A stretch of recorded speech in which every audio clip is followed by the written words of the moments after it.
नमस्कार साथियों, मैं हूं बन्नी सिंह और आप देख रहे हैं हमारा नया पॉडकास्ट। और इस पॉडकास्ट में आपका स्वागत है। और हम इस पॉडकास्ट में जानेंगे कि एक बीमारी के बारे में जो 100% जानलेवा होती है, और ये बीमारी है रेबीज। आप लोगों ने इसका नाम तो सुना ही होगा। और बीमारी क्या है, कैसा होता है और इसका उपचार क्या होता है, इसके बारे में हम आपको बताएंगे। नमस्कार दोस्तों, मेरा नाम है जय कुमार साहू। आप देख रहे हैं हमारा नया पॉडकास्ट। तो आप बताइए, रेबीज होता क्या है? जी हाँ, सबसे पहले मैं आपको यही बताना चाहूंगा कि रेबीज होता क्या है।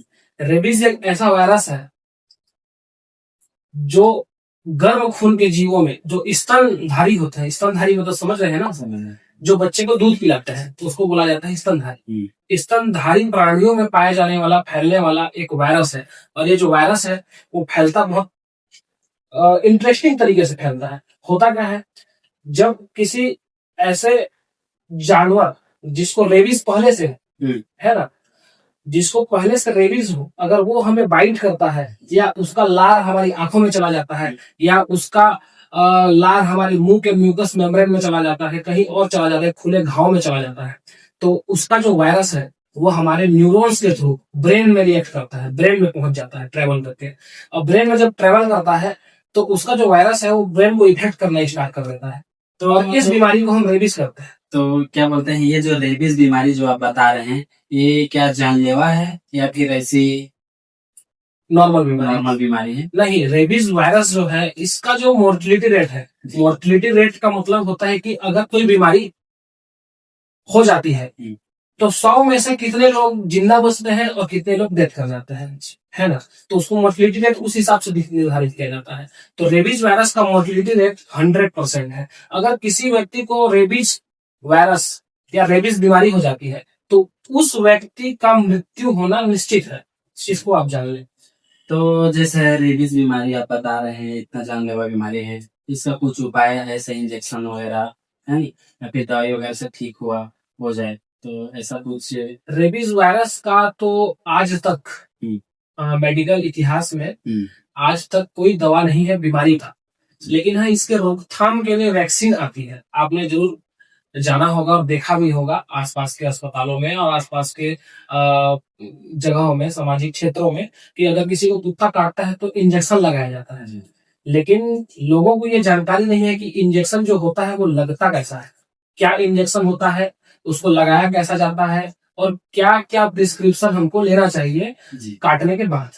जैसे डॉग बाइट कर लेता है, ठीक है, तो उसके बाद से हमको किस किस बातों का ध्यान देना चाहिए, कि उसके इलाज कैसे कराना चाहिए, इसके बारे से विस्तार पूर्वक जानकारी दीजिए। देखिए, अगर किसी व्यक्ति को कुत्ता काटता है तो इसका अर्थ ये नहीं निकालना चाहिए कि 100% इसको रेबीज है। कुत्ते कभी खेलते खेलते ही काट लेते हैं। कुत्ते किसी और मानसिक बीमारी से परेशान रहते हैं तो भी काट लेते हैं। और कुत्ते रेबीज जब होता है तो रेबीज मतलब 100% काटते ही है। तो कुत्ता तो ऐसा जानवर है सर कि क्या बोलते हैं, वो तो घर घर में, हाँ, ये तो आजकल के जनरेशन के बच्चे लोग को कुत्ता पालना बहुत शौक हो गया है ना। तो क्या उन लोग का भी खतरा हो सकता है? ना, 100% खतरा हो सकता है। ऐसा मैं इसलिए कह रहा हूँ क्योंकि आप अगर अपने घरों में पालतू जानवर पाल रहे हैं, स्तनपायी, स्तनधारी, चाहे कुत्ता हो, बिल्ली हो, गाय हो, बकरी हो, भेड़ हो, कोई भी जीव, अगर उसको रेबीज हो जाता है और वो आपके साथ, आपके संपर्क में आता है, आपके खुले घाव को चाट लेता है, या आपको काट लेता है, या उसकी लार आपकी आंखों में चली जाती है या मुंह में चली जाती है, मुंह के थ्रू अगर हमारे मुंह में छाले हैं उसके थ्रू अगर हमारे नर्व तक पहुंच जाता है, किसी भी जरिए, किसी भी के थ्रू अगर वो हमारे नर्व में चला जाता है, तो 100% एक बार नर्व में जाने के बाद उस बीमारी का कोई इलाज नहीं है। अच्छा, तो 100% हाँ, 100% मोर्टिलिटी अगर फैल जाए तब। तो इसके कुछ स्टेज होते होंगे जो आपको मतलब विस्तार से मतलब कि लोगों को समझाया जा सके। नहीं, इसके तो देखिए, अगर कुत्ता काटता है तो हमारा सबसे पहला प्राथमिक उपचार होता है कि अगर कुत्ता काटा है तो उस घाव को हमको लगभग 15 मिनट तक, कम से कम की स्थिति में 15 मिनट तक बहते हुए पानी, नल की जो टोंटी होती है उस टोंटी को चालू करके उस घाव में रफ करके अपने को साबुन से, सरफ से रगड़ के धोना है अच्छे से। इससे क्या होता है, जो कोशिका उसकी जो भित्ति होती है, कोशिका ना बोला जाए, वायरस की जो भित्ति होती है मतलब दीवार, एक वायरस जो होता है वसा का बना होता है, वसा मतलब तेलीय। तो आपको पता होगा कि जो साबुन की जो केमिकल्स होते हैं साबुन में, वो त्वचा की जो मतलब उसकी जो केमिकल लेयर होती है तेल वाली, कोई भी तेल वाली वो चिकनाई को खत्म कर देता है। हाँ, वो तो इससे क्या होता है, 90% है। अगर हमारी घाव खुले हाथों में ऊपर ही है तो 90% हमारे पास ये चांस है कि 90% हमने उस रेबीज वायरस को वहीं मार दिया। रेबीज वायरस एक बुलेट शेप का वायरस होता है जी। और जब हमारे खुले घाव में जाता है ये, तो घाव में जाके अन्य वायरस की तरह ये कोशिकाओं को संक्रमित नहीं करता है। जो चेचक करते हैं या HIV करते हैं, जो खून को संक्रमित करते हैं, खून में पाए जाने वाले जो वायरस होते हैं वो। लेकिन रेबीज वायरस ऐसा है जो खून में नहीं पाया जाता, ये पाया जाता है हमारे न्यूरॉन्स में, हमारे नर्व सिस्टम में। और नर्व सिस्टम ऐसा है कि आप एसिड के तालाब में है और एसिड के तालाब में पाइप लगा हुआ है और छोर में, उस पाइप से आप गुजर रहे हैं तो आपको एसिड छू ही नहीं सकता। ऐसा हमारा जो एंटीबॉडी है, मैं आपको एग्जांपल के बता रहा हूँ एसिड वाला, लेकिन हमारा जो एंटीबॉडी है वो हमारे न्यूरॉन्स को छू ही नहीं सकता। हमारे न्यूरॉन्स के अंदर, न्यूरॉन्स को तो छू सकता है लेकिन न्यूरॉन्स खोखला होता है, उसके अंदर से ट्रेवल करता है। अब समझ जाए कि किसी पाइपलाइन में कोई ट्रेवल कर रहा है तो ऊपर में चाहे जितनी बारिश हो चाहे कुछ भी हो, अंदर वाले बैठे व्यक्ति को असर नहीं करेगा। तो इसकी स्टेज को आप विस्तार पूर्वक समझा सकते हैं? हाँ, इसके देखिए स्टेज तो ऐसे है, सबसे पहले काटता है, काटने के बाद पहला स्टेज है हमारा बाइट हुआ। बाइट के बाद जो उस वायरस है वो वायरस हमारे मसल्स टिश्यू में आ जाता है। मसल्स टिश्यू आपको समझाना चाहूंगा मैं कि बहुत सारे बुलबुले हैं पानी के, मतलब बहुत सारे बुलबुले हैं और बुलबुलों के बीच में जो तरल हमारे जो सेल होते हैं, तरल पदार्थ जो रहता है हमारा, उसमें वायरस रहता है। वायरस कोशिका सेल में भी जाता है लेकिन कोशिका सेल में वो ज्यादा इंटरेस्टेड नहीं रहता, वो उसका इंटरेस्ट रहता है सीधा नर्व में जाना, नर्व में जाने का इंटरेस्ट रहता है। और एक बार जब नर्व में घुसा तो उसका आज तक कोई इलाज नहीं है, वो 100% फेटल होगा ही, 100% वो बढ़ेगा ही और वो ब्रेन तक जाएगा ही, ऐसा वायरस है। तो जैसे इस बीमारी हो जाने के बाद में इससे बचने का कोई उपाय नहीं है, तो इससे इसका सिम्टम्स बताइए, ऐसा क्या मतलब कि लक्षण पाया जाता है, लक्षण आता है लोगों में, है ना, तो उन लोग को पता चलता है कि रेबीज इनको हो गया है? देखिए इसका जो लक्षण है एक सामान्य लक्षण है। अगर रेबीज हो गया तो सबसे पहला लक्षण होता है कि उस इंसान को डर लगना स्टार्ट हो जाता है।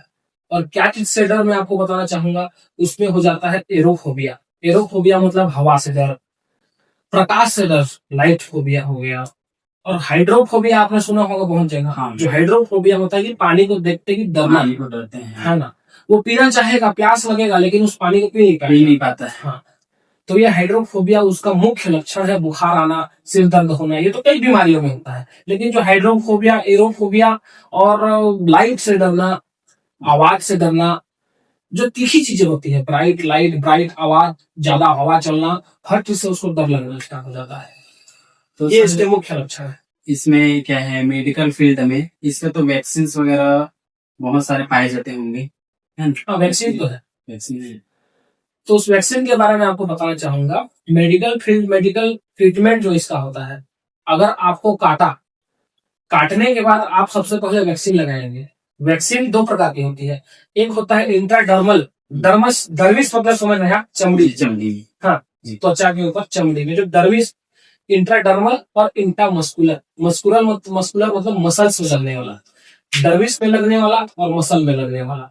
तो जो डर्मिस में लगता है वो त्वचा के बिल्कुल ऊपर लगता है, इस बाह में लगता है, इस बाह में लगता है ना। और लगेगा कैसे, सिर्फ त्वचा में लगना है, स्किन में लगेगा और स्किन में यहाँ पे छोटा सा बबल बनेगा। अच्छा, बबल बनना इसलिए मैं बता रहा हूँ, अगर बबल बना तो आपका वो जो है वो स्किन में लगा ठीक से वैक्सीन।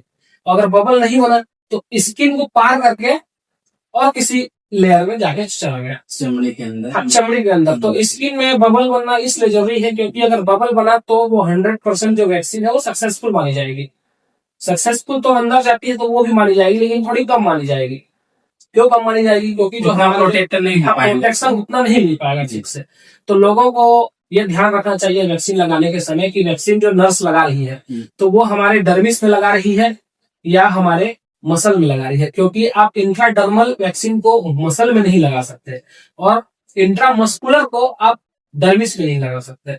और जो इंट्राडर्मल और जो इंट्रामस्कुलर इंजेक्शन होता है, वैक्सीन होता है, वो मसल्स में लगता है, मसल्स पे अंदर में लगता है। जैसे अपने को टिटेनस का लगता है, हाँ, आप लगता है ना मसल्स में यहाँ लगता है, लेकिन टिटेनस में क्या होता है, कमर में लगा देते हैं, कम यहाँ लगा देते हैं। लेकिन प्रोटोकॉल है रेबीज वैक्सीन लगाने का कि ये दोनों बाहों में लगाए जाते हैं और बच्चों में जांग में लगाया जाता है। जो शिशु जैसे होते हैं, नवजात शिशु। कई लोगों को गलत फहमियां रहती हैं, जैसे कि हर कुत्ता है ना तो रेबीज ग्रसित हो सकता है। देखिए, हर कुत्ता रेबीज ग्रसित है या नहीं है, ये जांच का विषय है। हम उस कुत्ते को रेबीज है या नहीं है कैसे जानेंगे, मैं आपको बताना चाह रहा हूँ। अगर कोई कुत्ता आपको काटता है, अगर वो 10 दिन तक जीवित है, 10 दिन 11 दिन तक जीवित है, तो हमको ये मानना चाहिए कि रेबीज इसको नहीं था। 10 दिन के बाद मर जाता है, 10 दिन के 1-2 दिन बाद मर जाता है, तो थोड़ा रिस्क आपको है। लेकिन अगर वो जिंदा रहता है महीना 2 महीना साल भर, तो ऐसे में वो कुत्ता रेबीज नहीं फैला सकता आपको। रेबीज वायरस इसलिए वो नहीं फैला सकता क्योंकि जो रेबीज का वायरस है, जहां से हमको काटा है, वो नर्व के थ्रू ट्रेवल करके हमारे सेंट्रल नर्वस सिस्टम के साथ उसके बाद हमारे ब्रेन में आता है। जब ब्रेन में आता है तो जाके वो ब्रेन में अपनी संख्या पाता है। तब तक वो शांत रहता है, बिल्कुल बॉडी को कोई नुकसान नहीं पहुंचाता, क्योंकि वो पहुंचाता इसलिए नहीं क्योंकि उसका टारगेट रहता है ब्रेन। हाँ, ब्रेन में ऐसा कई केस देखा गया है कि मतलब कि 2 साल 3 साल ऐसे टाइप के मतलब कि कुत्ता काटे रहते हैं और हाँ, तो बाद में पता चलता है कि इसको रेबीज रेबीज है। है। हाँ, तो यही जो बताना चाहूंगा मैं, तो टाइम इसलिए लगता है क्योंकि जहां जो रेबीज का वायरस है जी। वो खुद नहीं चल सकता। वो हमारे जो मोटर प्रोटीन होते हैं हमारे न्यूरॉन्स में, नर्वस सिस्टम में जो मोटर प्रोटीन होते हैं, जो हमारे जो हार्मोनल चेंज हार्मोन हो गए और तरह तरह के सामानों को बोला जाए, इस सेल से दूसरे सेल तक जो ले जाने का कार्य करता है, उस मोटर प्रोटीन में बैठकर वो वायरस यात्रा करता है, मोटर प्रोटीन को पकड़ के यात्रा करता है। एक समझ जाइए कि लिफ्ट जैसा। तो जब वो उसका जो दूरी होता है जहां से काटा गया, ब्रेन की दूरी कितनी दूर तक है, जब तक वो दूरी कितने दिन तक, कितने दिन में या कितने महीने में वो पहुंचेगा ब्रेन तक, उस हिसाब से वह अपना लक्षण दिखाना स्टार्ट करता है। और जब तक ब्रेन में नहीं पहुंच जाएगा वायरस, तब तक उस चीज का लक्षण नहीं दिखता है किसी को। उससे पहले इस कुत्ता काटने के तुरंत बाद ही हम लोग को सफाई करना और वैक्सीन देना, ये सब प्रोसेस शुरू कर देना चाहिए। हाँ, तुरंत कर देना चाहिए। और इसका मैं प्रोसेस बताना चाहूंगा आप लोगों को कि अगर किसी को कुत्ता काटता है तो सबसे पहले हमको काम करना है कि हमको डिसाइड करना है कि ये कौन सी कैटेगरी का है। रेबीज वायरस को WHO ने 3 कैटेगरी में डिवाइड किया गया है। पहला जो कैटेगरी है उसमें कोई पागल कुत्ता आया है, कोई भी कुत्ता आया, वो हमारे त्वचा को भी चाट दिया या हमको छू दिया, है ना, या हमने उस कुत्ते को छू दिया, तो ये कैटेगरी फर्स्ट आता है रेबीज का। इस कैटेगरी फर्स्ट में आपको ना वैक्सीन की जरूरत है, ना आपको इम्यूनोग्लोबिन की जरूरत है। जो उसमें आपको यही करना है कि जहां पागल कुत्ता ने आपको चाटा है या आपको छुआ है, उस जगह को साबुन से वॉश करके छोड़ देना, टेंशन फ्री रहना है। क्योंकि वो वायरस खुली त्वचा में जाता है, लेकिन ये जो बंद त्वचा है, जो कटी फटी नहीं है, मेरी स्किन है जिसके ऊपर मृत सेल है, हमारी चमड़ी कहीं से कटी फटी नहीं है, उसके अंदर में नहीं जा सकता वायरस। तो कैटेगरी फर्स्ट है, इसमें अपने को कुछ नहीं करना है, ना वैक्सीन लगेगा ना RIG लगेगा, है ना। उसको अपने को वॉश करना है और उसके बाद उसको भूल जाना है। और उसके बाद आता है कैटेगरी 2, ये रिस्की है। आपको बताना चाहूंगा मैं कैटेगरी 2 और कैटेगरी 3 कैसे डिवाइड करें। कैटेगरी 2 क्या होता है कि अगर कोई कुत्ता का नाखून हमको जरा सा स्क्रैच करके चला गया, हल्का सा स्क्रैच कर दिया, खून नहीं निकला, सफेद दाग रहेगा और हल्का सा स्क्रैच जो हो जाता है, खून नहीं निकलना, स्क्रैच हल्का लालिमापन, वो कैटेगरी 2 का आता है। कैटेगरी 2 में क्या करना है, हमको वैक्सीन लगवानी है तत्काल, जितनी जल्दी हो सके, 24 घंटे के अंदर में, है ना। या तो 24 घंटे के अंदर हमको टाइम नहीं लेना है, जितनी जल्दी हमको हो सके उतनी जल्दी हमको वैक्सीन लगवानी है। पहले तो वॉश करना है 15 मिनट तक, उसके बाद हॉस्पिटल जाके वैक्सीन लगवानी है। उसके बाद कैटेगरी 3 आता है। कैटेगरी 3 बहुत ही डेंजर जोन है, समझ जाइए। कैटेगरी 3 क्या होता है मैं बता रहा हूँ। कुत्ता अगर आपको काट ले और ऐसा काटे कि उसके दांत गड़ जाए या आपको नाखून मार दे, जो उसके नाखून मार दे और आपकी त्वचा को फाड़ दे और वहां से ब्लड आ गया, ब्लड चाहे थोड़ा है चाहे ज्यादा है, ब्लड आ गया तो वो कैटेगरी 3 हो गया।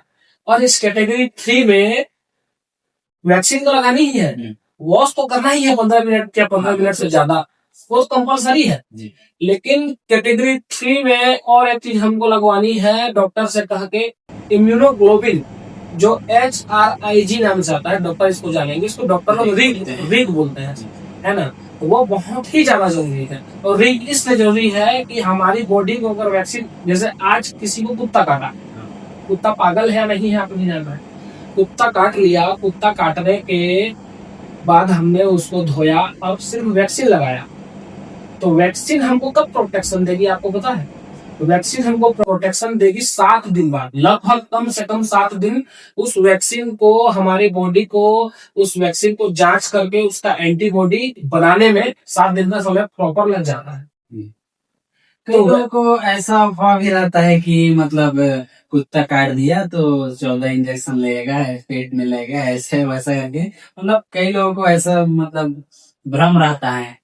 नहीं नहीं, ऐसा तो नहीं है। देखिए, जो 14 इंजेक्शन वाली जो बात कर रहे थे और ये भी बोलते हैं कि पेट में लगेगा, वो लगता था। अच्छा। वो बहुत टाइम पहले, 2002 सन है, इससे पहले की जो बात है। अच्छा। उसके बाद मेडिकल लाइन में बहुत ही सुधार हुए हैं और उसके बाद 2010-2011 आसपास में ऐसे, अभी तो आजकल ऐसे वैक्सीन आने स्टार्ट हो गए हैं जो सिर्फ 4 डोज लगता है इंट्राडर्मल में। इंट्राडर्मल ध्यान दीजिएगा, इंट्राडर्मल जो है उसमें 4 बार ही आपको हॉस्पिटल जाके 4 वैक्सीन लगवानी है। इंट्रामस्कुलर जो लगता है वो 5 डोज का लगता है। लेकिन आजकल लगभग सभी हॉस्पिटल में जो NCDC की गाइडलाइन है, तो उसमें आपको इंट्राडर्मल वैक्सीन ही लगाती है हर हॉस्पिटल में। तो इंट्राडर्मल वैक्सीन 4 दिन आपको लगना है। 0 डे हो गया, उसके बाद 3 डे, 7 डे, 7 डे के बाद आपको 14 दिन के अंदर तक आपको कभी भी लगवानी है ना। लगभग वो 1 महीना का कोर्स हो जाता है ना, 1 महीने का कोर्स लगभग रहता है। उसमें चौथा डोज जो होता है वो 14 दिन बाद, 15 दिन बाद भी देते हैं। ऐसा इसका कोर्स है इंट्राडर्मल का। और इंट्रामस्कुलर में 1 डोज आप एक्स्ट्रा लगा लीजिए, बस यही कोर्स है। और उसके बाद ना 14 इंजेक्शन, ना 5 इंजेक्शन, ना 10 इंजेक्शन। और एक चीज मैं आपको ऐड करना चाहूंगा इसमें कि जो रेबीज का वायरस है उसके बारे में लगभग 80% लोगों ने सिर्फ नाम सुना है। ये वायरस होता क्या है, वर्क कैसा करता है, और इसका वर्क करने का तरीका क्या है, और रेबीज ना फैले तो उसकी प्राथमिक उपचार क्या है, इस चीज के बारे में किसी को नहीं पता। तो हमारा रेबीज के बारे से कई लोग को ऐसा हो जाता है कि कुछ दूसरा बीमारी हो गया, फैलने के बाद में अजीब बर्ताव उनका देख के, जैसे पानी से डरना, हवा से डरना, ये सब देख कर लोगों को लगता है कि, जो लोग नहीं जानते उन लोगों को लगता है कि इसको कुछ और बीमारी हो गया। कई लोग झाड़ फूक में चले जाते हैं, है ना। ये सब तो रेबीज एक ऐसा बीमारी है कि इसमें मृत्यु है वो निश्चित है, हो जाएगा। लेकिन मृत्यु निश्चित है बोल के हमको एकदम ज्यादा घबराना नहीं है। मृत्यु तो हर किसी का निश्चित है, ये तो है, दुनिया में आए हैं तो जाएंगे। लेकिन उस बीमारी का रोकथाम हमारे पास हजारों है, तो हमको तो फोकस रोकथाम में करना चाहिए कि रोकथाम कैसा कैसा है। और एक बार अगर आपको वैक्सीन लग गई तो आप जीवन भर के लिए, इम्यून सिस्टम आपका जीवन भर के लिए तैयार हो गया है। आपको फिर दोबारा इम्यूनोग्लोबिन जो लगाते हैं ना, उसको लगाने की जरूरत नहीं है। और इम्यूनोग्लोबिन होता क्या है, जो हमारी एंटीबॉडीज होते हैं, रेडीमेड एंटीबॉडीज। एंटीबॉडी मतलब सैनिक, जो सैनिक होते हैं हमारे शरीर के लड़ने वाले, वो होती है हमारी एंटीबॉडी। तो वैक्सीन लगने के बाद 7 दिन का समय चाहिए सैनिक तैयार करने में। इस दुश्मन को कैसे मारे, मारना कैसा है, इसको भगाना कैसा है, ये चीज सीखना पड़ेगा सैनिकों को, तो उस चीज के लिए ट्रेनिंग करना पड़ेगा। तो वैक्सीन वही चीज कराती है, हमारी जो एंटीबॉडी है उसको ट्रेनिंग देती है कि इस वायरस को, इस प्रकार का जो वायरस है वो अगर आ जाए तो उसको मारा कैसा जाए। तो 7 दिन का समय लगता है, और 7 दिन के समय के अंदर में अगर हमारा जो रेबीज वायरस है वो अगर न्यूरॉन्स के अंदर चला गया, नर्वस सिस्टम बोला जाए, नर्वस सिस्टम, तंत्रिका तंत्र हिंदी में कहा जाता है। तो तंत्रिका तंत्र जो होता है वो हमारी पूरी बॉडी में फैला हुआ है।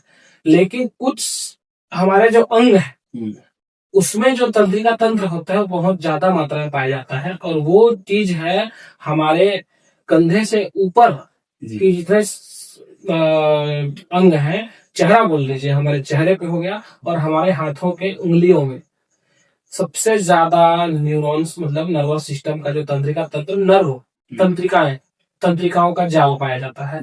तो इस चीज में अगर हल्का सा भी खरोच होता है, ब्लड निकलता है हल्का सा भी, तो इस कैटेगरी को भी थर्ड कैटेगरी, मतलब तीसरा कैटेगरी में माना जाता है।